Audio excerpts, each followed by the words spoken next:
অথবা মাস্টার্সেও যদি দ্বিতীয়বার তিনি আবার মাস্টার্স করতে চান, সেক্ষেত্রেও তিনি ঢাকা বিশ্ববিদ্যালয় হলে থাকতে পারবেন না। আমরা ডাকসু এবং শিক্ষার্থীদের পক্ষ থেকে এটা সুস্পষ্টভাবে বলতে চাই, আমাদের কথাটাও একই। আমরা কোনোভাবেই চাই না ঢাকা বিশ্ববিদ্যালয়ে এমন কোনো পরিস্থিতি সৃষ্টি হোক যার মাধ্যমে গণরুম আবার ক্যাম্পাসে ফিরে আসে, গেস্ট রুম আবার ক্যাম্পাসে ফিরে আসে। আমরা কোনোভাবেই সেটা চাই না। আপনারা জানেন এখন ঢাকা বিশ্ববিদ্যালয়ের বিভিন্ন হলে প্রথম বর্ষের শিক্ষার্থীরা সিট পেয়েছে। কারণ যখনই এই নীতিমালা অনুযায়ী যখন একের অধিক যারা রিঅ্যাডমিশন নিচ্ছে তাদেরকে যখন হলে থাকার সুযোগ দেওয়া হচ্ছে না, তারা যখন হল ছেড়ে বাইরে থাকতে বাধ্য হচ্ছে, তখনই কিন্তু আমরা প্রথম বর্ষের শিক্ষার্থীদেরকে খুব সহজে সিট দিতে পারছি। একইভাবে আপনি যদি দেখেন যে জুলাইয়ের আগে যে ধরনের ঘটনা ছিল, অনেক বেশি পরিমাণে 8-10 ব্যাচের শিক্ষার্থীরা যখন ক্যাম্পাসে থাকে তখন স্বভাবতই ফার্স্ট ইয়ারে কোনো শিক্ষার্থী সিট পায় না।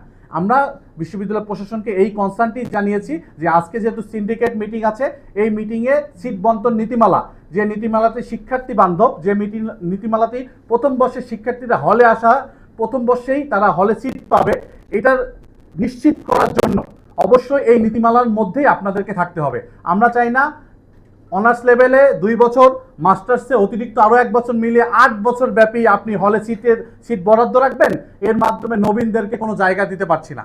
আমরা এই ধরনের কোনো নীতিমালা চাই না। এটা ঢাকা বিশ্ববিদ্যালয়ের সকল শিক্ষার্থীদের দাবি একই এবং আমরা সেই দাবির প্রতিনিধিত্ব করছি ডাকসু এবং হল সংসদ। আমরা এই দাবিটি জানিয়েছি এবং যে কোনোভাবে ঢাকা বিশ্ববিদ্যালয় একের অধিক রিঅ্যাডমিশনের ক্ষেত্রে সিট বরাদ্দ থাকতে পারবে না, এটা আমাদের সুস্পষ্ট কথা।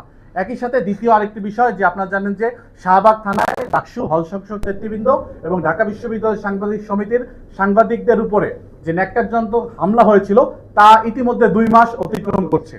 এই 2 মাস পার হওয়ার পরেও কোনো সুস্পষ্ট তদন্ত রিপোর্ট এখন পর্যন্ত পেশ করা হয়নি।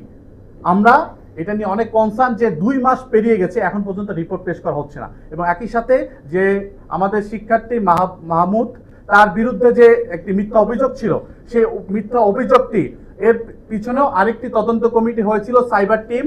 তারা এই ভুয়া ফটোকার্ডটির ব্যাপারে তারা যাচাই বাছাই করে তারা রিপোর্ট জমা দিবে। তারও এখন পর্যন্ত আমরা কোনো রিপোর্ট পাইনি। আমরা এই ব্যাপারেও আবার আমাদের কথা তাদেরকে জানিয়েছি যে অতি শীঘ্র এই রিপোর্ট পাবলিশ করতে হবে, না হলে ডাকসু হল সংসদ নেতৃবৃন্দ ঢাকা বিশ্ববিদ্যালয়ের সকল শিক্ষার্থীদের সাথে নিয়ে আন্দোলনের রাজপথে নামতে বাধ্য হবে। এটা আমাদের প্রশাসনকে জানিয়েছি। আরেকটি বিষয়, আমাদের পত্রপত্রিকার মাধ্যমে, মিডিয়ার মাধ্যমে আমাদের কাছে এসেছে, ঢাকা বিশ্ববিদ্যালয়ে আইন বিভাগে শিক্ষক নিয়োগের ব্যাপারে বেশ কিছু অভিযোগ পেয়েছি। আমাদের বক্তব্য হচ্ছে শিক্ষক নিয়োগের ক্ষেত্রে একটা সুস্পষ্ট নীতিমালা থাকতে হবে, যে কাদেরকে নিয়োগ দেওয়া হবে, কাকে নিয়োগ দেওয়া হবে, এটা আমাদের কোনো কনসার্নের বিষয় না। আমাদের কনসার্ন কোনো যোগ্য, কোনো দক্ষ কোনো ক্যান্ডিডেট যেন বাতিল না হয়, কাউকে যেন বাদ না দেওয়া হয়। কাকে নিয়োগ দিচ্ছেন সেটা অবশ্যই মেধার ভিত্তিতে, পজিশনের ভিত্তিতে হতে হবে। আমরা দেখতে পাচ্ছি যে বিভিন্নভাবে এখানে আলাপ আসছে যে অনার্সে অনেক পিছনে থাকার পরেও, যার ভালো মানের পাবলিকেশন না থাকার পরে, পিরিটরি জার্নালে পাবলিকেশন থাকার পরেও তাদেরকে নেওয়া হচ্ছে। অপরদিকে যিনি অনার্স মাস্টার্সে ডাবল ফার্স্ট, যার Q2 Q1 জার্নালে পাবলিকেশন আছে, যিনি কোয়ালিফাইড, যাকে নিয়োগ দেওয়া হচ্ছে তার চেয়েও বেশি, তাকে বাদ দেওয়ার কারণ কি থাকতে পারে সে ব্যাপারে আমরা এই ব্যাপারে পরিষ্কার না। আমরা চাচ্ছি যে নিয়োগ অবশ্যই স্বচ্ছ হতে হবে, যোগ্যতার ভিত্তিতে হতে হবে এবং এই ক্ষেত্রে যেন বিশ্ববিদ্যালয় প্রশাসন শিক্ষক নিয়োগের একটা সুস্পষ্ট নীতিমালা প্রণয়ন করে, এর মাধ্যমে যেন নিয়োগ কার্যক্রম সকল ডিপার্টমেন্টে সম্পন্ন করে, এটা আমরা দাবি জানিয়েছি। তো এই সকল বিষয়ে আমাদের কথা ছিল। আমরা স্পষ্ট করে বলতে চাই বিশ্ববিদ্যালয় প্রশাসন এই সকল কনসার্নগুলো তারা আমলে নেবেন, সিন্ডিকেটে এই ব্যাপারে তারা পজিটিভ সিদ্ধান্ত নেবেন।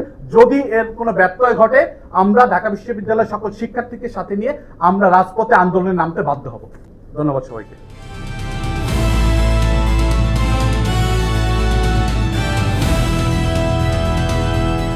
দিনাজপুর টিভি, মানুষের জীবনের কথা বলে।